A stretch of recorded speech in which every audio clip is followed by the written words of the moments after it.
Hey guys, welcome back to the channel. Techno Talks here. So in front of us today we do have two devices, one of them being the Samsung Galaxy S24 Ultra and the other the newly released OnePlus 13R. So again, in this video we're going to be doing a nice little speed test. Well, we're going to go ahead and boot up these devices, go ahead and compare the fingerprint sensors, the face unlock, open up some apps to see which one opens it up first, go ahead and go through those apps again for the RAM management, and then I will also go ahead and run some benchmarks to go ahead and see those results. Again, these devices are very similarly spec'd in terms of RAM and the processor. We do have 12 gigabytes of RAM on both these devices, and we also do have the Snapdragon 8 Gen 3 on both these devices. However, the S24 Ultra does have the 4 Galaxy version, so it's a little more overclocked compared to the regular 8 Gen 3. But again, we will go ahead and see how these results pan out. So starting off with our boot up test, we'll go ahead and boot these up at the same time in 3, 2, 1.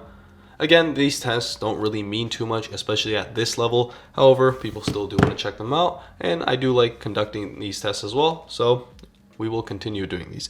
Again, this one right here is a mid-range device. This is a flagship device, especially when it was first released. They do have a very large price difference.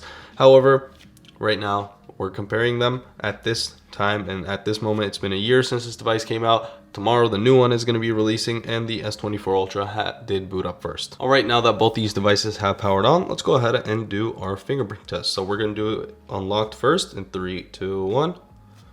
Alright, that did seem very close. Go ahead and do that again in 3, 2, 1. Okay, I think that was the S24 Ultra by just a tad bit. One more time. Very close, so I'm gonna go ahead and give that a tie. Now let's do it through the always on display. So once the always on display turns on, boom, place our finger. That is gonna be the 13R, just a tad bit faster. Then close both these devices. Again, that is gonna be the OnePlus 13R. So I do feel like it's mainly depending on the animations. However, the OnePlus 13R does reach the lock screen first. Now we'll go ahead and do our face unlock. I'll go ahead and lift these devices. All right, let's go ahead and close it, open it, very close. Okay, very similar. Basically a tie for this test. So I'll go ahead and give this a tie. Very close, very nice, very fast face unlock, and very fast fingerprint sensors. We do have an optical sensor on the 13R, so it does shine a light, and then we do have the ultrasonic one on the Samsung Galaxy S24 Ultra. Alright, so here's a look at the apps right here. We'll go ahead and go through these apps, open them up, and then we will go back through them once again. Also, in a previous video, someone did point out that there was a mobile connection on the S24 Ultra. I did go ahead and turn it off, and they are both connected to the same Wi-Fi. So without further ado, let's go ahead and begin. Starting off with the calculator, I think that was the 13R. That's going to be the S24 Ultra. I think that was the S24 Ultra. Camera, very close. Going to flip it around and then flip it back around. That's going to be the 13R. Instagram. See, I think that was the 13R just by a tad bit. X. Let's see, that's going to be the S24 Ultra. And again, if I do mess up on anything, go ahead and let me know in the comments down below. Groupon. It's going to be the S24 Ultra. ESPN. Very similar. Let's see which one loads in the video first. That's going to be the 13R. Amazon. I think that was the S24 Ultra. I finished up the loading first. eBay. It's going to be the S24 Ultra. YouTube. That is going to be the S24 Ultra. Chipotle. I think that was the S24 Ultra. I'm not exactly sure. And now we can move on to our games. So Smash Your World 1 to 2. Very close, very close. Game mode, I think that was the 13R. Temple Run 2.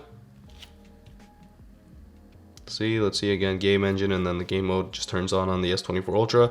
You can't really see it, and that is going to be the S24 Ultra. Go ahead and play this game so it runs in the background. Asphalt. Very close, very close. Let's see which one loads in first. And they did both load in. That's going to be the 13R. So the 13R did load in first. Okay, Dead Trigger 2, which is our final game. Let's see, and that's going to be the 13R. And now if we do click play, just going to wait for those to go. 3, 2, 1. See, and that does seem very close. Let's go ahead and wait until it fully loads in. and see which one loads in the animation first. So again, very close, very similar results. And that is going to be the 13R by just a very small bit. I think so. Okay, now let's go ahead and go through our RAM management. Again, both these apps or both these devices did open up everything very quickly and very smoothly. Honestly, even the ones with differences were very close differences. They were like milliseconds of differences, so not really a big problem there. Okay, so far so good. Reload on Groupon for the 13R. Again, another reload on ESPN. Reload on Amazon. Okay, eBay's good. YouTube's good. Chipotle, reload on the 13R. Smash Road Wanted, reload on the 13R. Temple Run 2, again another reload on the 13R. Asphalt, again reload. For some reason, Dead Trigger 2 is good. Okay, so a couple of reloads on the 13R.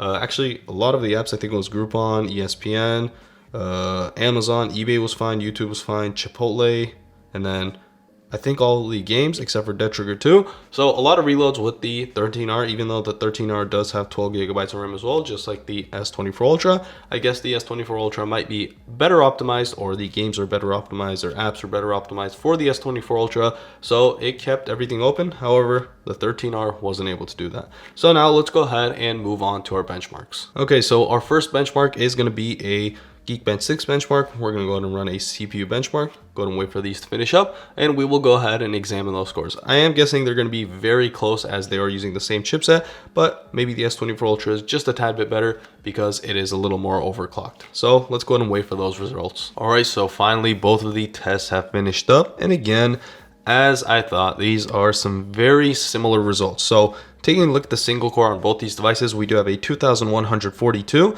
on the 13R and a 2138 on the S24 Ultra. So only a 4-point difference. And as for the multi-core, 6402, 6674. So around a 200-point difference, 250-point difference on the S24 Ultra compared to the 13R. So benchmark wise, both devices are very similar to each other. And so now we can move on to our 3D mark benchmark, where we will go ahead and run a wildlife extreme stress test. Going to start this test. This test does take around 20 minutes.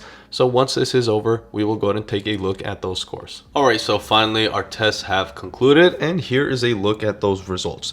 So starting off with the best loop score on the 13R, we did get a 4,768. As for the S24 Ultra, that was a 4,001.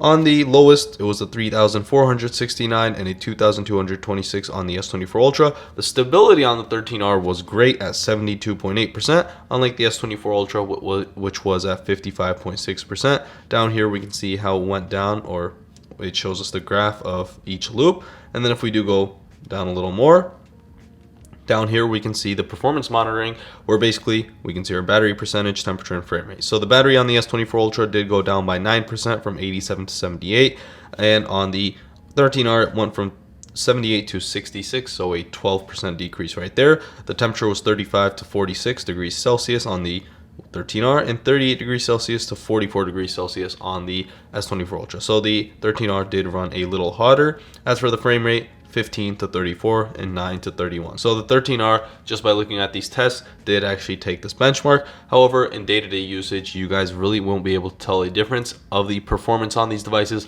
Honestly, both of these devices are great devices.